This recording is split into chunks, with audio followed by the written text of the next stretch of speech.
What's up, guys? Today we're checking out our first Z270 board on the channel and by proxy, going over all of the new features that come with Intel Z270 chipset. That's right, all two of them. This is the MSI Z270 Gaming M7, which as you can see, sports built-in customizable RGB lighting. Then again, so does this coffee mug holder, but rest assured there are bigger features than dancing LEDs afoot, so let's see what this new board and chipset have to offer. As most of you guys know, Z270 supports Intel's latest 7th gen Kaby Lake processors, which sport the LGA 1151 socket, meaning this board is backwards compatible with Skylake CPUs, if you happen to only be interested in upgrading your chipset. One of the main draws of Z270 is that it packs 4 more PCIe Gen 3 lanes than Z170, giving you 24 lanes via the chipset alone.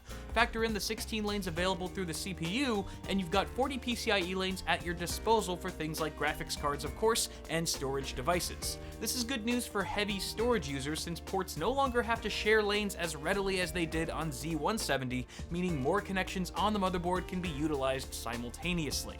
It's no surprise then that we find generous storage options on the M7, including a U.2 connector and 3 M.2 NVMe SSD slots with RAID 0 support, all natively controlled by the chipset.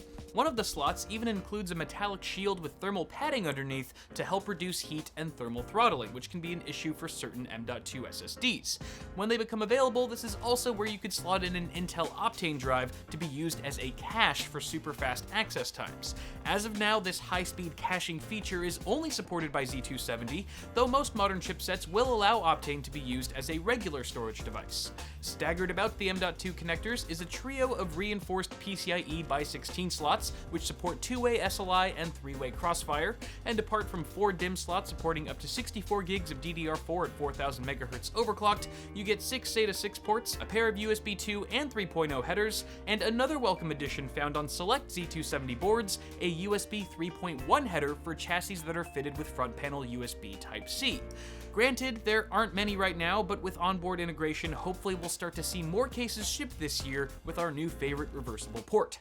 Next to the surface-mounted power and reset, you'll find an overclocking knob, with incremental levels of aggressiveness for automatically increasing the voltage and frequency of your CPU.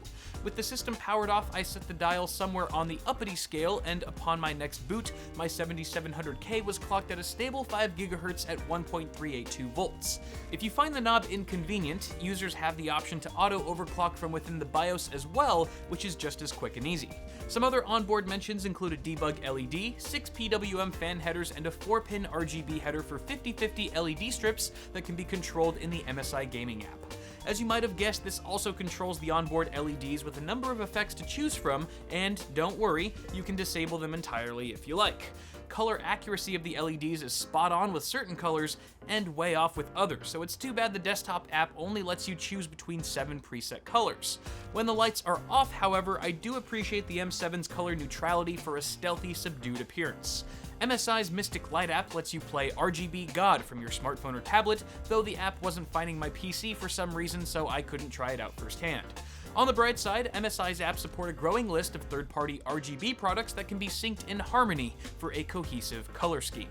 Circling back to the hardware, plenty of connectivity options line the rear I/O, including a PS2 port, 3 USB 2 ports, one supporting BIOS flashback, a clear CMOS button, DisplayPort and HDMI, killer Ethernet LAN, 2 USB 3.1 Gen 1 ports, 2 USB 3.1 Gen 2, one of which is using a Type-C connector, SPDIF out, and 8-channel audio powered by an isolated Audio Boost sound chip. After spending about a week with the Gaming M7, after all it was the board I used for my 7700K review, my impressions of it are mostly positive due to the solid build quality and plethora of storage options. The board has no issues taking a 7700K to 5 GHz, assuming your chip isn't a silicon dud, and I'm always a sucker for those little onboard touches like surface-mounted power and now USB 3.1. Like most motherboard manufacturers though, the software and LED color accuracy have much room for improvement. Also, at around $250 MSRP, there are definitely cheaper Z270 motherboards out there, so if you don't think you'll be using most of these features, I would suggest looking at MSI's Gaming M5 model, or at least some of the other entry-level offerings from other manufacturers. Otherwise, this board brings a lot to the table that should satisfy the needs of most modern-day enthusiasts. But that is going to do it for this first look, guys. Feel free to share your thoughts thoughts on the board in the comments below, and also let me know if there's a Z270 board out there that you currently have your eye on. Also feel free to toss me a like on the video if you enjoyed it. As always, I'm Kyle with Bitwit. Thank you guys for watching, subscribe to the channel if you haven't already, and I will see y'all in the next video.